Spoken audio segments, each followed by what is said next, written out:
नमस्कार दोस्तों, फिजिक्स समाधान में आपका स्वागत है। पिछले वीडियो में हमने चर्चा की थी कूलाम के नियम पर। कूलाम का नियम क्या होता है और हमने देखा था कि यदि दो बिंदु आवेश हमारे पास है Q1 और Q2 और इनके बीच में बल निकालें, इनके बीच लगने वाला जो वैद्युत बल होता है वो दोनों आवेशों के गुणनफल के समानुपाती और इनके बीच की दूरी के वर्ग के व्युत्क्रमानुपाती होता है। और इस बल की जो दिशा आती है, अगर बल प्रतिकर्षण का है तो इधर को बल लगेगा और आकर्षण का है तो इधर को लगेगा। यानी दोनों आवेशों को मिलाने वाली रेखा की अनुदिश आती है। यानी अगर ये दूरी r है तो इसकी अनुदिश आएगी और इसे हम कह सकते हैं कि दिशा जो आ गई इसकी r कैप आ गई। ठीक, अगर हम समानुपाती को बराबर बदलें तो एक नियतांक आता है 1/4πε0 के Q1 Q2 upon r square r cap. ये हमारे पास पिछले वीडियो में हमने यहां तक बात कर चुके हैं। आज हम चर्चा करते हैं कि इसकी वेक्टर फॉर्म क्या हो सकती है। देखिए, ये Q1 आवेश है और ये Q2 आवेश है। ये Q1 आवेश Q2 पर बल लगाएगा और Q2 आवेश भी Q1 पर बल लगाएगा।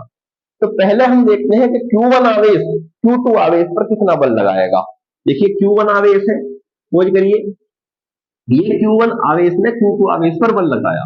अगर ये दोनों आवेश समान प्रकृति के हैं, यानी धनावेश ही मान लें, अगर दोनों आवेश धनावेश हैं तो Q1 Q2 पर प्रतिकर्षण का बल इधर की ओर लगाएगा, ये बात हमें पता है। F2 Q2 पर बल लगा है, F2 बल लगेगा तो कितना बल लग जाएगा, हम यहां लिख सकते हैं Q1 आवेश द्वारा Q2 पर वैद्युत बल ये कितना हो जाएगा, ये हो जाएगा F2 इज इक्वल टू 1/4πε0 के Q1 ने Q2 पर बल लगाया है, Q1 Q2 अपॉन दूरी r स्क्वायर। और क्योंकि जो बल लगा है दूरी हमने Q1 से Q2 तक ली है, Q1 से Q2 तक दूरी नापी है, तो R12 कह सकते हैं इस दूरी को। इस दूरी को हम कहेंगे 1 से 2 की ओर दूरी है तो R12। तो यहां हम ले लेंगे R12 कैप, यानी 1 से 2 की ओर लग रहा है बल तो R12 कैप। ये बात हमें पता है कि R कैप का जो मान होता है वो R वेक्टर बटे R के बराबर होता है। तो यहां हम यही मान भर देंगे, कितना आ गया 1/4πε0 के Q1 Q2 upon R square. और R12 दूरी तो आ रही है ये, ठीक, R12 का जो मान आएगा यहां 12 कर दे तो ये आएगा, ये आ गया R12 वेक्टर बटे R, यानी R की पावर 3। तो इसे हम हटा सकते हैं, दैट इज इक्वेशन नंबर 1। ये आ गया, ये बल लगाया है Q1 ने Q2 के ऊपर। इसी प्रकार हम बल देखते हैं कि Q2 आवेश Q1 आवेश पर कितना बल लगाएगा। तो Q2 आवेश Q1 आवेश पर बल लगाएगा इधर को, प्रतिकर्षण का बल, ये बल लगेगा F1, क्योंकि Q1 पर लग रहा है तो F1 बल लगेगा। ठीक, तो लिख सकते हैं Q2 आवेश द्वारा Q1 पर वैद्युत बल कितना आ गया, F1 vector is equal to 1/4πε0 के Q1 Q2 upon R square. लेकिन अब की बार एक थोड़ा सा चेंज है कि जो बल लगा रहा है Q2, दूरी हमें Q2 से Q1 तक की दूरी लेनी है, यानी हमें दूरी ये काउंट करनी। इसका मतलब अब की बार दूरी उल्टी लेनी पड़ेगी, R2 से Q2 से Q1 तक की दूरी लेनी पड़ेगी। इस दूरी को हमने कह दिया R21, यानी यहां जो कैप बनेगा 21 कैप बनेगा। समझ में आ रही है इतनी बात, आगे बढ़ते हैं। ठीक, कितना आ गया 1/4πε0 के Q1 Q2 और इसका मान भी हम देख पाते हैं कि R21 का जो मान होता है ये होता है R21 वेक्टर बटे R। तो मान भर देंगे R क्यूब और ये आ जाएगा R21 वेक्टर। तो ये हमारे पास इतना चीज आ गई। आगे कैलकुलेट करते हैं। देखिए R12 का जो मान है वो R21 के मान के ही बराबर है। R12 का जो मान है वो R21 के मान के ही बराबर है, क्योंकि दोनों की दिशा विपरीत है, इसलिए हम माइनस का चिन्ह लगा। तो अगर हम यहां वैल्यू भरनी चाहें तो F1 इज इक्वल टू आ जाएगा 1/4 के Q1 Q2 अपॉन R की पावर 3 और R21 का मान कितना भर सकते हैं माइनस के R12 वेक्टर। कितना आ गया 1/4 माइनस शुरू में ले लें और 1/4 के Q1 Q2 upon R cube R12 ये किसका मान है, ये मान है F2 का, तो यानी माइनस के F2 वेक्टर। ठीक, तो इस तरीके से आप कैलकुलेट कर सकते हैं। यहां एक बात और सिद्ध होती है कि ये दोनों बल बराबर हैं और विपरीत दिशा में है, और ये नियम न्यूटन का क्रिया प्रतिक्रिया नियम भी है। न्यूटन का क्रिया प्रतिक्रिया नियम है कि प्रत्येक दो वस्तु जो होती हैं उन पर लगने वाले जो बल, कोई वस्तु किसी दूसरी वस्तु पर जो बल लगाती है, ठीक, उसमें एक बल को क्रिया कहते हैं, दूसरी बल को प्रतिक्रिया कहते हैं।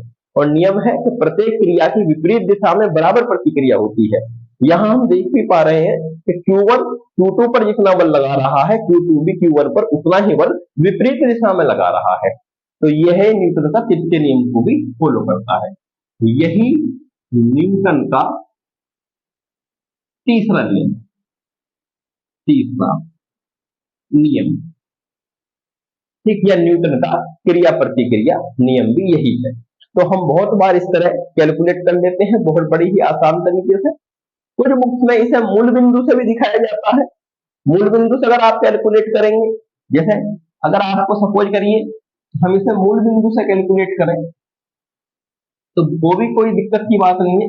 केवल आपको क्या करना है, इस तरह ये दूरी Q1 की दूरी हम R1 वेक्टर मान लेते हैं और ये दूरी हम R2 वेक्टर मान लेते हैं, ये दूरी R2 वेक्टर मान लेते हैं। ठीक, और फिर से वही कैलकुलेशन करते हैं, R12 कैप आ गया, ये दूरी R12 कैप आ गया और इसका मान R1 वेक्टर आ गया। इसे कैलकुलेट करेंगे तो R12 जो आ जाएगा, इसका जो मान आ जाएगा, ये मान एक लाइन और बढ़ जाती है और फिर ये मान हो जाता है कितना, R12 का जो मान आ जाता है R12 वेक्टर, इसे आप कैलकुलेट कर पाएंगे।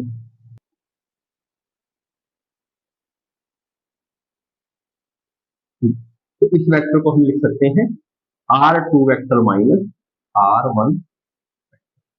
इसी तरीके से R21 की जो वैल्यू भर सकते हैं, R21 की वैल्यू हम भर सकते हैं, यहां से कर सकते हैं R1 vector minus R2 vector, और इस तरह कैलकुलेट करके यहां पर भर सकते हैं R1 माइनस R2 वेक्टर।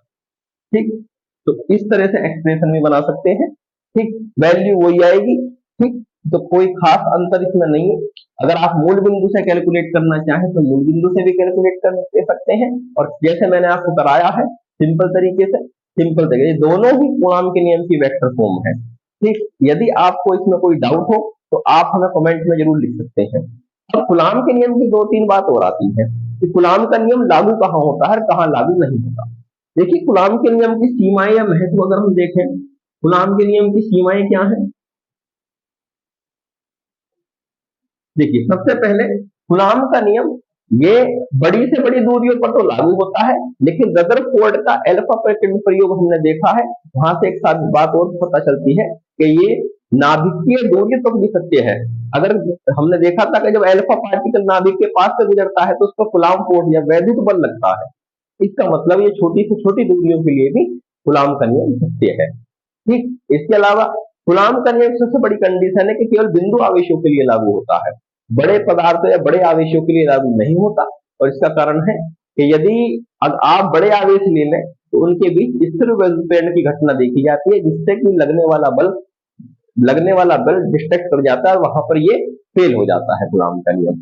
इसी तरीके से जो गतिमान आवेश होते हैं उन पर ये कूलॉम का नियम लागू नहीं होता। तो इस तरह की इसकी बहुत सारी सीमाएं हैं जो आपको जो इसमें बिल्कुल इंपॉर्टेंट सीमाएं थी मैंने आपको बताई कि छोटी से छोटी दूरी नाभि के दूरियों से लेकर के बहुत से बड़ी दूरियों तक ये लागू होता है। और दूसरी चीज केवल बिंदु आवेशों के लिए सत्य है, गतिमान आवेशों के लिए सत्य ये नहीं होता या बड़े आवेशों के लिए सत्य नहीं होता। यदि आपको इसमें कोई डाउट हो, यदि कोई आपकी चीज ऐसी हो जो समझ में ना आ रही हो तो आप हमें कमेंट में जरूर लिखें, ठीक। या हमारी वीडियो में कोई कमी हो तो आप हमें कमेंट में जरूर बताएं, हम उसे सुधारने की कोशिश करेंगे। धन्यवाद।